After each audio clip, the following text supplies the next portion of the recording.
That light was not up there before. That light was not on. Okay.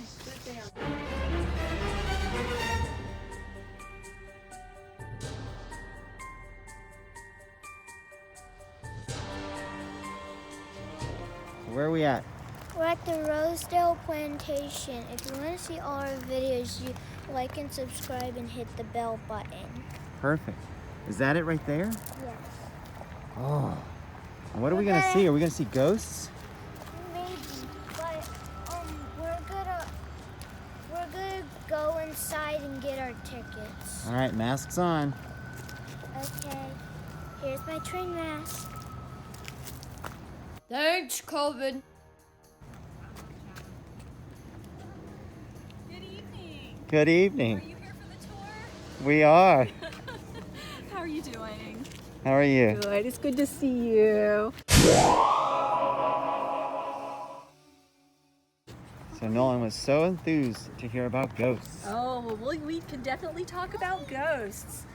We have quite a few ghosts here. Sadly, we can't go into the house tonight because of COVID. Thanks, COVID. But I still have plenty of good ghost stories. Wonderful.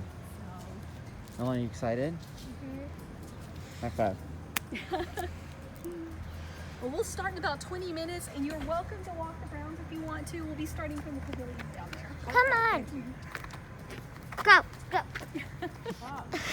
We get to hear ghost story! Ghost story!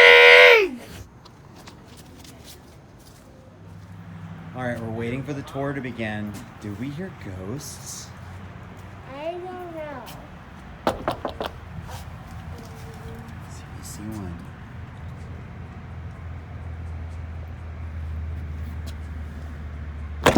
Oh, jeez.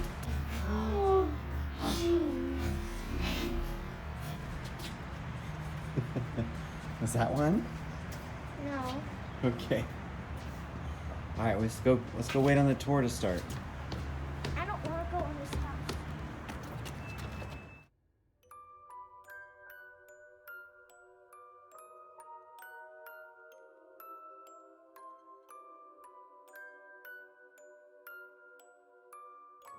Like dead people's furniture? It looks like Richie Rachel's room. Very nice. Daddy, look inside. Who's rocking that chair? One of those people used to live here, I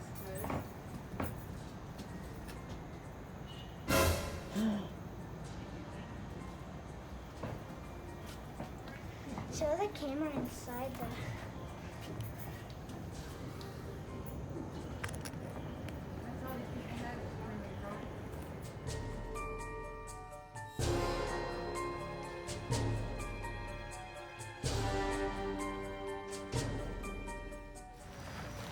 All right, and once again, everyone, welcome to historic Rosedale.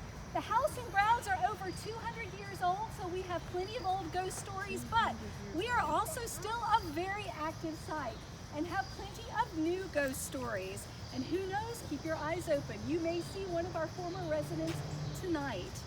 Now, the house itself behind you was built in 1815 by a man named Rosedale. We don't know a whole lot about Mr. Frew. We know that he was here on the census in the early 1800s as a shopkeeper. But we do know that when he completed Rosedale, he was working as the City of Charlotte's postmaster and tax collector, which means he was not a very popular man with the Scots-Irish community that lived here at the time. At a time when most of the homes in this area were 1 or 2 room log cabins painted brown or red, he built that enormous showplace of a house and painted it in very expensive colors. He also put in this area pleasure gardens, some of which still exist to this day. If you look behind you there, the boxwoods that are planted and growing are part of the original garden put in by Mr. Frew in the 1800s. Now, the neighbors called this house Frew's Folly because they felt that such an elaborate house would eventually bankrupt Mr. Frew. And as it turned out, they were actually correct. The method of tax collecting back in that day was that you were given a quota of money by the government to collect and turn in, and then it was up to you to go out and shake down your neighbors for as much money as you could get. If you got more than the tax quota, you got to keep it. That's how tax collectors made their money. If you got less, however, then it was up to you to make up the difference out of your own pocket. And after one particularly bad summer, crops failed, people were not able to pay their taxes, and so Frew was unable to pay the taxes, and he did indeed go bankrupt. Sadly, Mr. Frew did not have very long to build this beautiful house. After having built it in 1815, he only lived in it until 1823, when he died under rather mysterious circumstances. We don't know exactly how Mr. Frew died. It's speculated that he may have committed suicide due to his financial circumstances, but we don't know that for certain. We do know, however, that he died, interestingly enough, on April 15th. What went on to become tax day. It seems very ironic.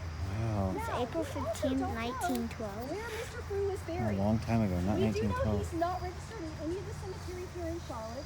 We also know he's not buried here on the ground. We have no idea where his grave is, but we do know that he has been seen here on the ground from time to time by people who have worked here. So you may see Mr. Frew standing up against a tree. Now fast forward a couple of hundred years. The home had been in the same family for over 200 years, in the Caldwell and Davidson families. Some of the last members of the family to live here were Mrs. Louise Hagee Davidson. She's the one that was responsible for the beautiful roses that you see in this area. It's rumored that when she first moved here, her first statement was, "Why do they call this Rosedale? There are no roses here." And so she put in that beautiful rose garden that you see. Mrs. Davidson loved her rose garden, and it is rumored that even now, she can still be seen tending it. In fact, it's true. We have had the police called by people who have worked on the ground, seeing a woman in white here after closing, and we have police records to that effect. We also have this photo that I'll be glad to show you all, taken by one of our visitors, of a woman in white seen on the ground. So we gotta be on the lookout for a woman in white. And I'll be glad to come by. I want to see the photo. She's bringing it over.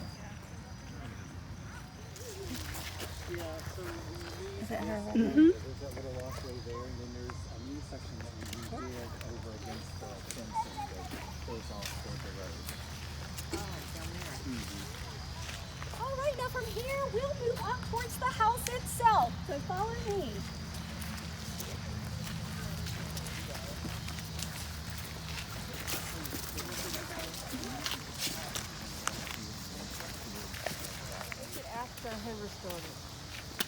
The house had actually been in the Caldwell and Davidson families as a private residence up until the 1980s. Really?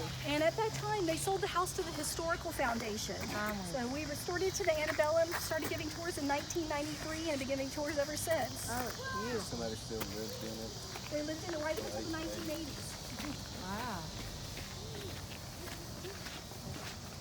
All right, now I'm going to come up on the porch here, and you're welcome to gather around.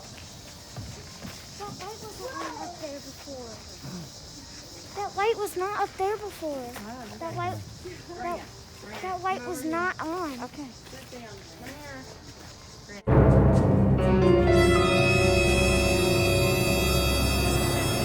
We've often experienced things in the house when no one else is in there. We've heard the sounds of footsteps upstairs when no one else is in the home.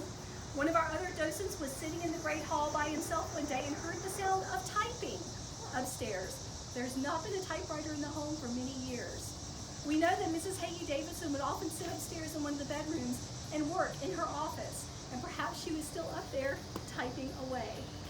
One other thing we've experienced in the home is that during one of the paranormal investigations, we used what's called an infrared camera. And it's believed we may have captured an image of Louise Hagee Davidson in one of the upstairs windows.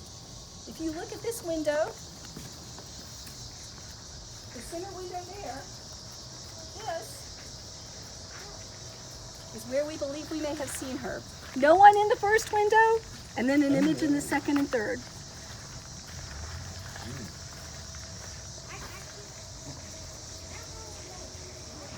What'd you see? Yeah, Did you see the there's one ghost in the that I picture? can share from actually a tour. No. But that's the same room with the light light's turned. off. The light's off. On one of the house tours, I think it was a year or so ago, There was a young gentleman who was Quite a few paranormal experiences when we have taken our teams down for investigation. So yes, you're welcome to take a look. It is. And I wish I could show you this. If you'll notice down there, you'll see our cellar is paved with bricks. Originally, the floor would have been plain dirt. But when the home was renovated, they took down the original fireplaces and chimneys because the mortar had started to dissolve and become unsafe. So instead of throwing the bricks away, they took them down and paved the floor with them. And interestingly enough, on some of the bricks, you can still see fingerprints on them from where they were molded over 200 years ago. Wow. What's down there? What'd they do? They cook food? They paved the bricks and cooked food under there. Wow. I don't want to go down there because what if there's a ghost? Oh my gosh. It was a local. Let's check out the next part of the tour.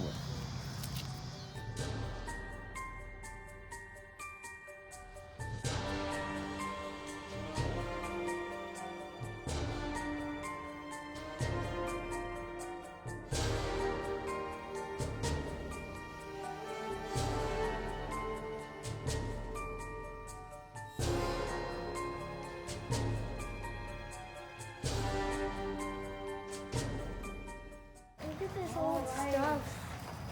That's how they made horseshoes, tools. Of the blacksmith shop that once stood on the property when the house was first built. And we're fortunate to have blacksmiths in residence on select weekends doing demonstrations when the public is here. Of course, unfortunately, we've long since lost the original blacksmith shop.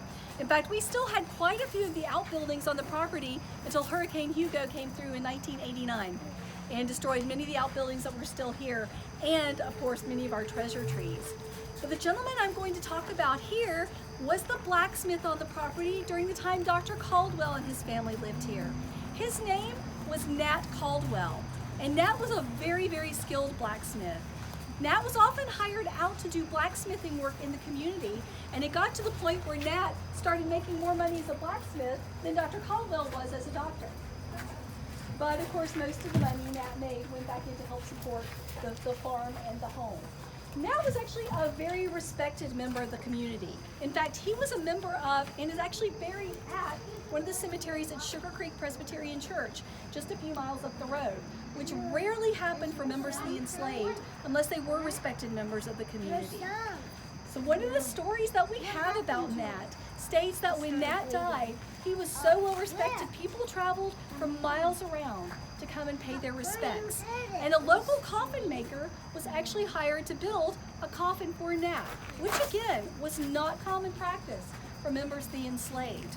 Well, this coffin maker was not very pleased at the idea of having to build a coffin for someone that he felt was beneath him. And he apparently complained to anyone and everyone who would listen to him that this job was beneath his dignity. So after one night of drinking and complaining in the local tavern, this coffin maker started stumbling his way home through the dark to the house that he was staying at. As he was walking along, he heard what he thought were footsteps behind him. Stopped, turned, and looked, no one there. So he hurried on a little faster and heard even more footsteps falling behind him. And again, looked over his shoulder, and again, no one was there. So he quickened his pace even more, anxious to get home, tripped, fell over a root, stood up, and there before him stood the ghost of Nat Caldwell. A large man in life, even larger in death. Nat Caldwell said to him, "How dare you defame me, a man of great honor in this community, by refusing to build my coffin, complaining to build my coffin, my final resting place." But when the coffin maker finally looked up again in terror, Nat was gone. And he ran home, gathered his belongings, and ran away, never to be seen again. And neither, apparently, was the ghost of Nat Caldwell. Although I will say, on some of our investigations here on various nights, we have had people get responses to questions asked of Nat.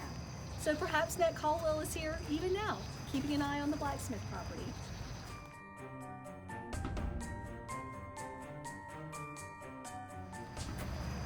Thank you, Sarah. Thank you for giving us a great tour. Oh, you're so welcome. I'm so glad you came.